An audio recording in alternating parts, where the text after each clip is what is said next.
алтыншы тамыз Абайдың туған күні болатын. Абайдың шығармашылығы өте бай. Оның әндерінен бөлек күйлері бар екенін білесіз бе? Абайдың екі белгілі күйі бар. Бұл Торы жорға және Май түні. Сол күйлерді бізге жеткізген Ғайса Сармурзин. Бүгінгі шығарылымда сіздерге Абайдың Торы жорға деген күйін таныстырмақшымын.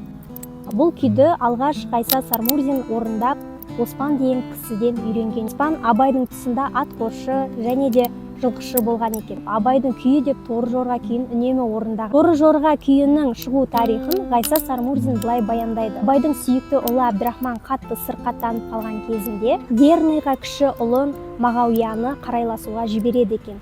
Сол кезде Мағауия ұлы жүзден шыққан Дат деген кісімен танысып, ол кісі Абайдың ұлы